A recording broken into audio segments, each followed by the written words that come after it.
Ikaw eh. Araw-araw, si Brian, paralyzed siya. Patay gulay. Walang puro lang aparatos. Ano nangyari?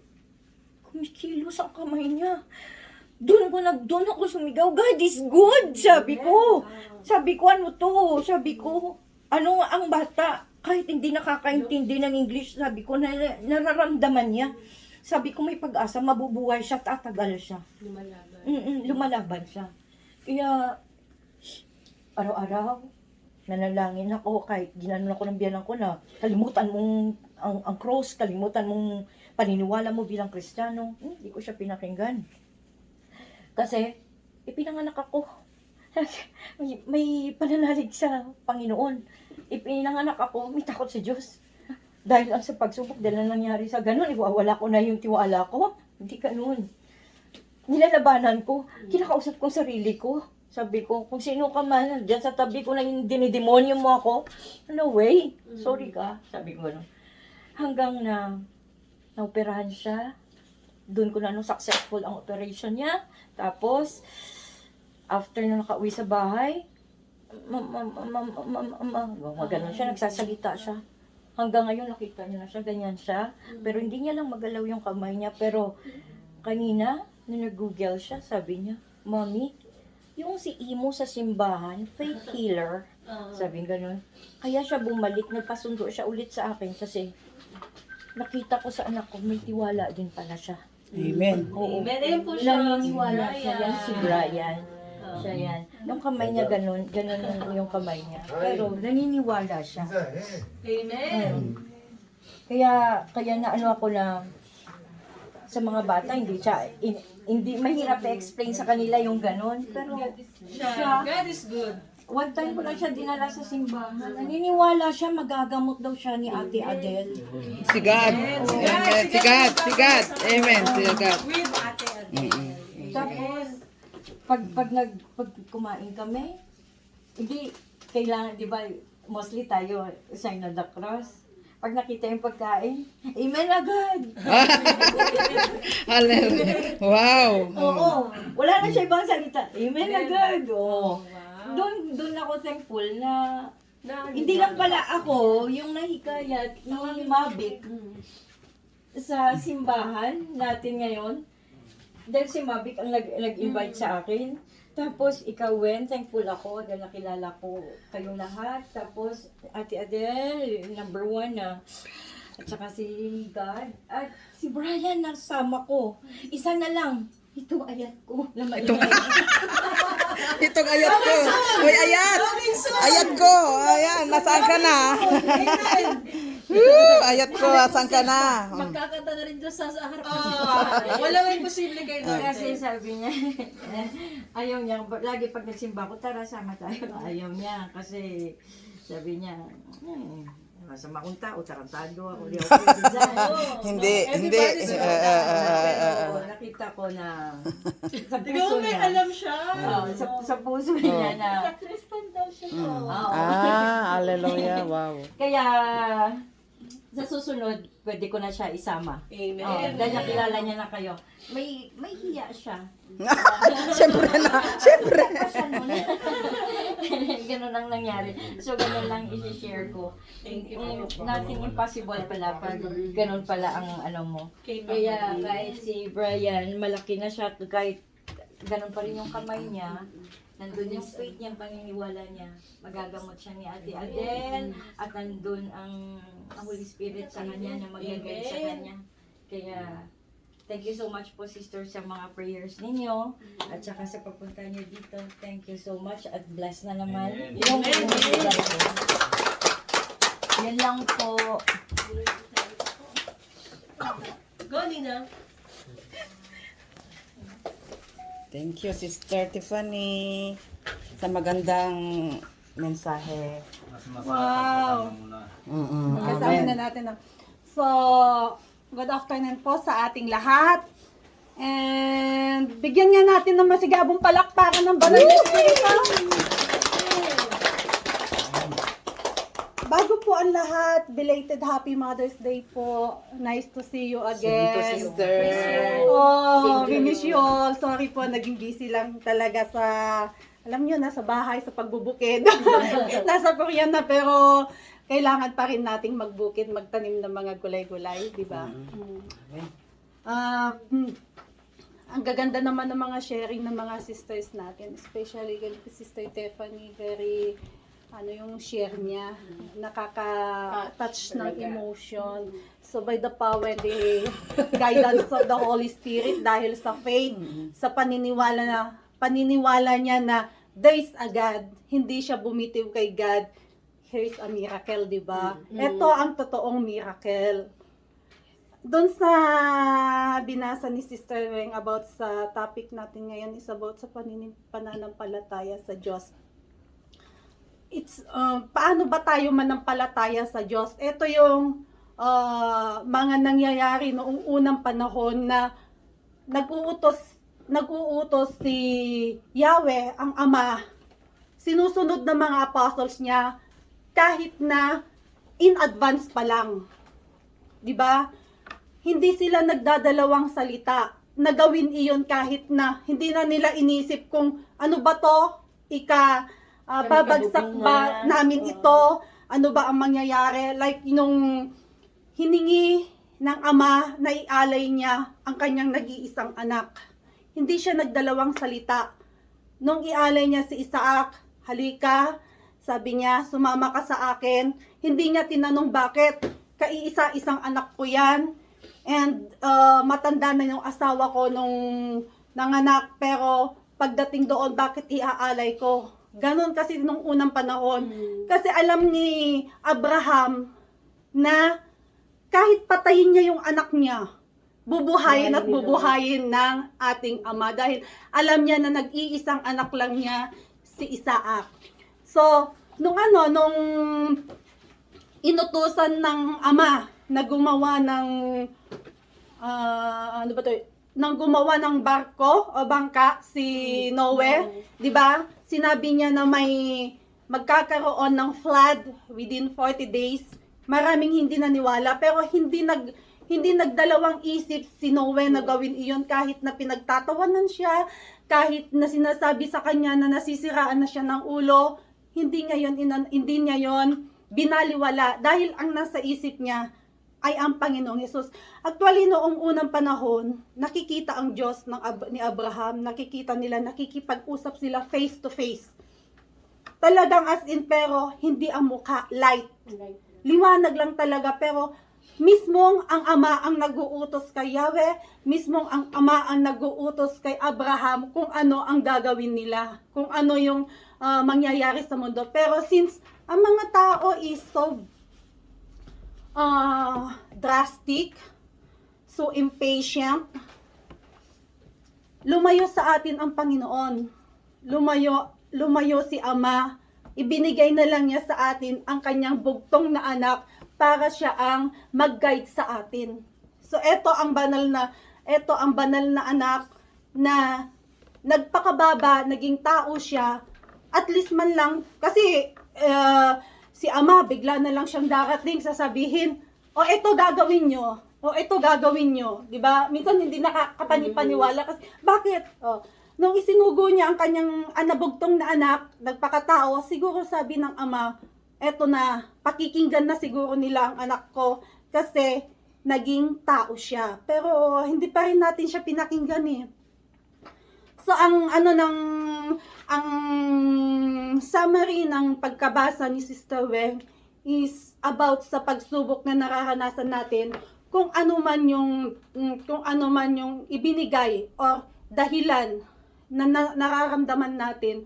Totoo yun na may bagong umaga na makikita tayo. Sabi nga nila, in every success, there's always a failure. Pero yung failure na yun ang magiging way para maging matatag tayo. Diba? Yun ang magiging way para maging malakas tayo. So, by the guidance of the Lord, salamat po sa ating mga brother and sisters. Nice to see you, sis. kayong dalawa. Ngayon ko lang kayo nakita. And to sister, sa atin pong kay Ate Adele, nagpapasalamat ako kasi lagi siyang andyan to guide us. Ang mga tupa niya, napakatitigas ng ulo sometimes. Not only sometimes. Hindi niya alam kung saan siya pupunta eh. Pero, Sino nga? yeah. Kesa naman sila sa akin. Pero, Ate Adele is always at the middle of us. Yes. Like God. God is only at the middle of us. So yung kanta na Footprints in the Sand, Wow, that is amen. nangyari kay Sister Tiffany. So yun ang naging ano niya, na si Jesus is the one whose the footprints is there, di ba? Sa kanya yung isang footprints na nandoon, carry niya siya. So at this time, ayan na siya, naka-move na siya. By the Spirit of God, by the Spirit of Espiritu Santo, andito siya, nakasama pa niya ng matagal ang anak niya at makakasama pa niya ng matagal. Amen. There's always a miracle. Thank you, Lord. I love you with the love of the Lord. Sino pa? Ha? Sino pa? Meron pa ba? Wala na ba? Next time na lang kami. Next time? Okay. So magandang araw sa ating lahat. Ninenervyos talaga ako sa kagalakan.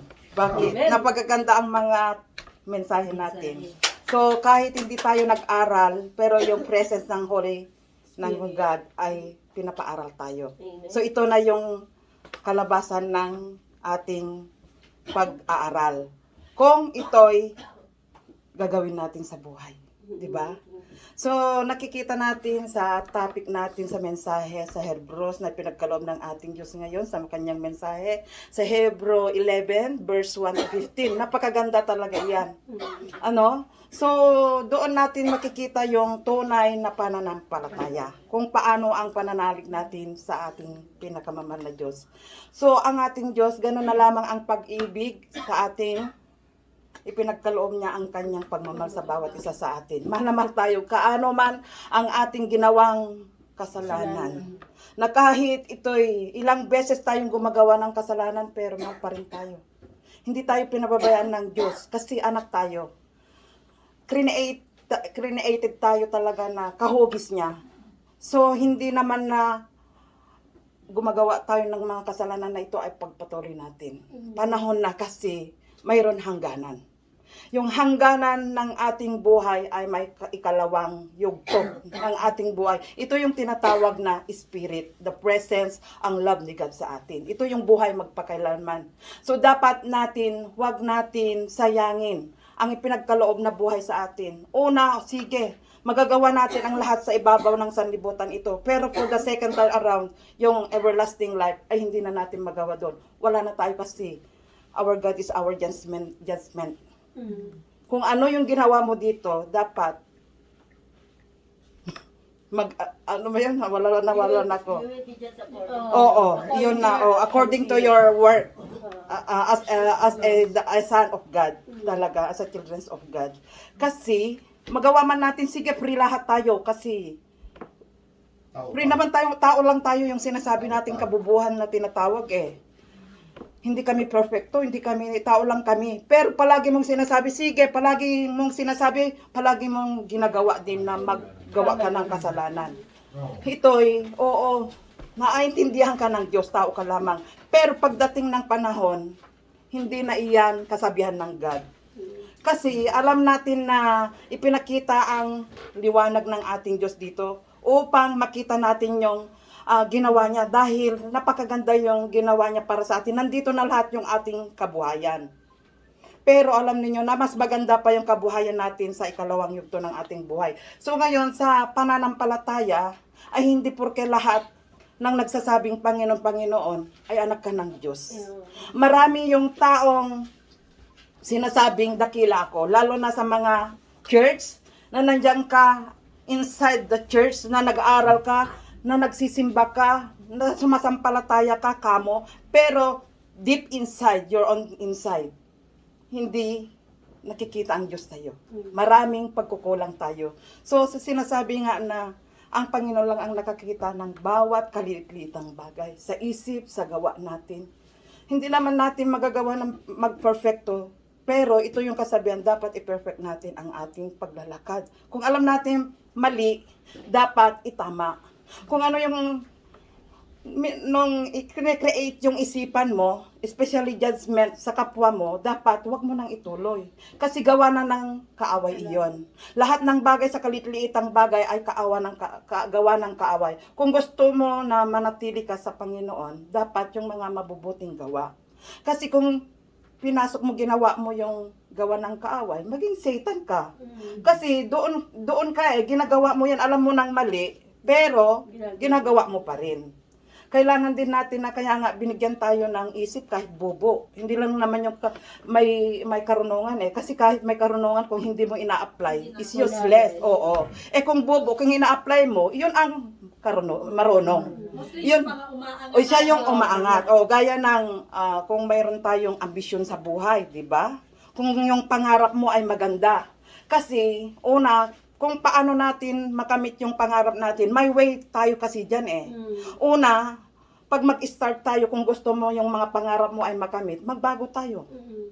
Mayroon tayong diskarte sa ating sarili na kailangan natin na magtagumpay, di ba? Kung kailangan mo na magtagumpay na talagang yung mayaman ka, success ka, iyon, gawin mo rin sa pananampalataya mo. Kasi maabot mo iyon yung tinatawag na kayamanan. Iyon ang kayamanan ni God, yung ginagawa niya nating kabutihan. So dapat natin na i-motivate natin yung ating sarili para kay God. I-roll natin yung way ng ating pananampalataya sa Kanya, na hindi yung way ng Satan. Kasi kahit nasa pananampalataya na tayo, pero madali pa tayong magbigay. Kagaya ng ating kaisipan, especially greediness, inggit. Yung inggit, selos.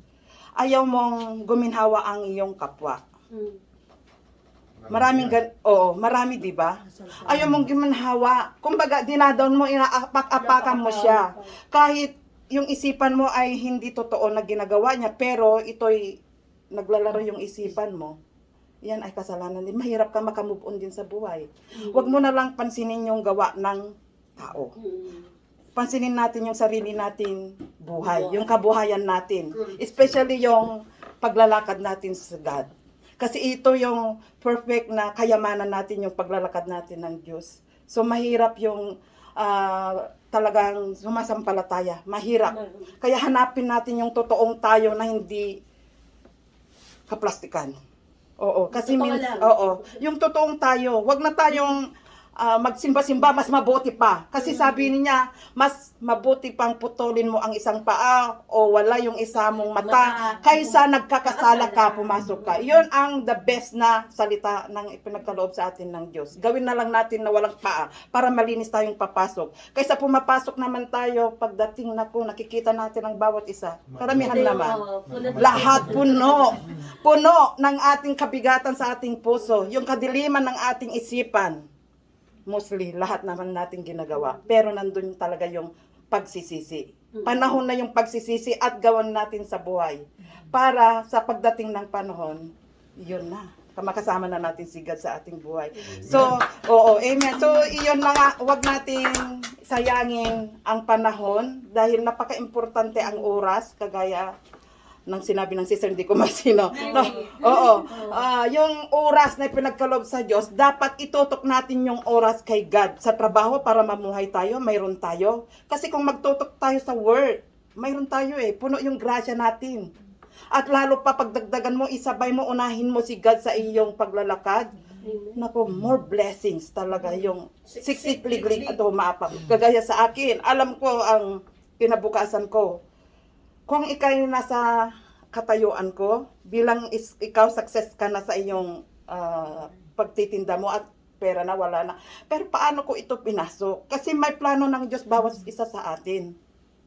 Hindi lang sa material na bagay ka nabubuhay bagkos yung yon? Spiritual. Amen, brother. Yung spiritual, yun ang the best.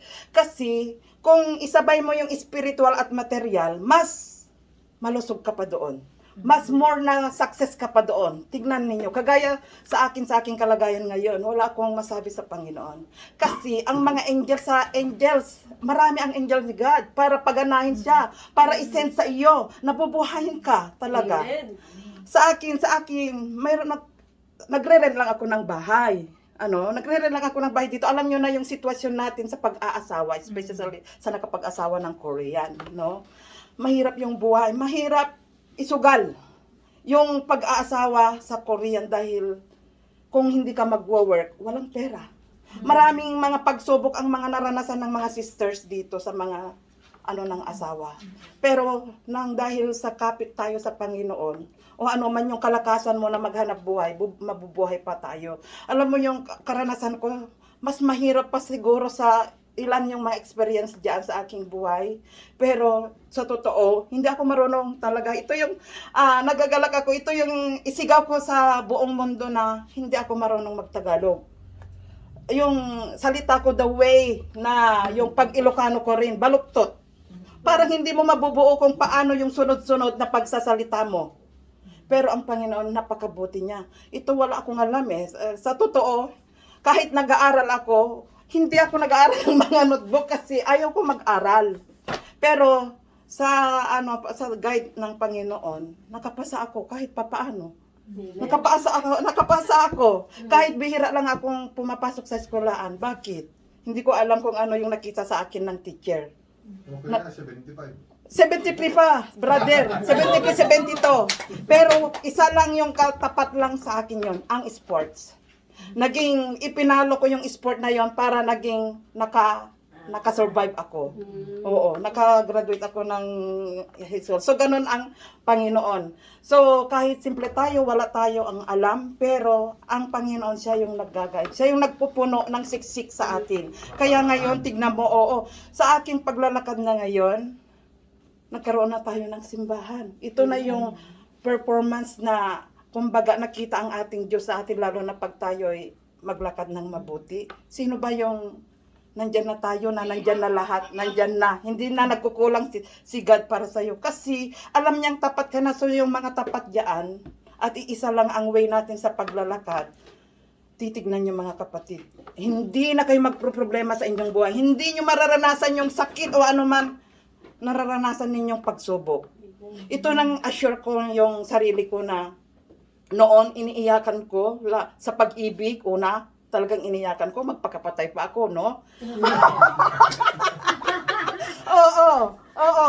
Tapos ang mga bagay, mga anak ko, sa mga sakripisyo, kagaya si sister, yung experience niya sa kanyang anak. Mas grabe pa yung naano ko yan kasi inborn lang yung anak ko ay 7 months lang. Pero buhay pa rin ng Panginoon. Pero pag ikay nakita ng Panginoon at ang pakay mo ay napakabuti, talagang bubusogin ka kagaya ng aking katawan, na fat ngayon tayo. So yun yung pagpapala ng Panginoon. So ngayon, mga kapatid, kailangan natin na panahon na talaga na magbago na tayo. Huwag na natin itong pansinin ang kapwa. Mahalin natin ang kapwa kasi iisa tayo sa kadugo ni Kristo, di ba? Ang Panginoon. Iisang ginawa tayo, o tingnan ninyo, ang ating katawan, iisa. Isa ang ginawa niya. So, nandun yung pagmamahal ni God sa atin. So, kailangan natin na huwag mag-away, huwag mainggit. Kung ano yung kinainggitan mo ng kapwa ko, kung sexy siya, gawin mo magpa-sexy, di ba?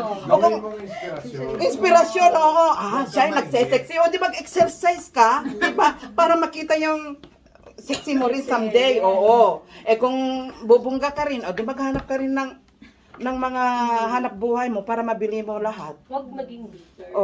Gayun nga. Kaya mahalin natin ang kapwa, huwag mag-away-away. Ito yung inano ng Panginoon kasi ang pagmamahal ay nandun si God sa atin. Yung pagmamahal, nakagitna, nandito sa atin si God sa ating puso. So salamat sa araw na ito, sa ating pag-welcome ang mga brothers, si Brother Takwa, Vincent, sorry, brother, wag nang tawagin niyan, si Brother Vincent, salamat, si Sister Tiffany and Brian, Kumawo, thank you, kasi, ano ba yung nagbiyahe? Bumiyahe? Bumiyahe, ano yung hanggulmal? tago iso, nomo sigan mana, kosol, yogi wasoyo, sesigan pan, pero nandito siya, tignan ninyo, no? Parang natouch ako yung, yung Eagerness niya na Oo, yun. So, natuwa ako yung sinabi si sister na tignan mo kahit hindi naintindihan yung Tagalog, but sa kanyang yung nakita niyang, yung naramdaman niya, parang nafe-feel niya yun. Oo. So, hindi importante kung ano yung kalagayan natin na hindi natin maintindihan. Ang maintindihan natin yung ating sarili kung paano tayo mag-walk sa Panginoon. So ito lamang, salamat sa ating lahat, sa mga nanonood din sa ating live sa Facebook, and to all my viewers watching here in my Kapamilya Bahay Kubo. Thank you to all of you guys for support me. Please support me. Sa katapusan, mayroon tayong raffle draw at more sa mga donors came from the other countries. Don't worry, more na lalaki pa yung draws para dito, para ito'y makatulong tayo sa tao. Ito'y hindi ko hangad ito kung ano man ang project ng ating Kapamilya Bahay Kubo dito sa YouTube o channel. Ang hangad ko lang ay spread yung the words of God, yung tayo lahat. Oo. So ito yung mission natin lahat, na I hope na hindi tayo magkahiwa-hiwalay. Kailangan din natin na mayroon tayong unity, pagkakaisa natin, at kailangan din natin na sa isang linggo ay mayroon pagtitipon. Kasi iyon yung hangad ng Panginoon, ang pagtitipon natin, yung mag-aral tayo. Oo, siyempre aral natin niya, kasi kung hindi tayo mag-aral sa presensya ni God, mailayo tayo. Malayo tayo sa Panginoon. Wala yung sustain, yung spiritual sa ating buhay. So kailangan natin na kagaya ng food sa ating pagsusustain, pagkakain, kailangan natin kung malasahan natin yung foods ay mabubusog, ay ganun din yung sustain of the Holy Spirit of God. So salamat sa inyong lahat. So tayo at tayo magdasal. Panginoon Jesucristong Ama, Lord, una po sa lahat, salamat po sa oras na pinagkaloob mo sa amin, at dinala mo po kami sa tahanan ng aming kapatid na si Tiffany at si Brother Vincent at si Brian sa kanyang pagbiyahe, Father God.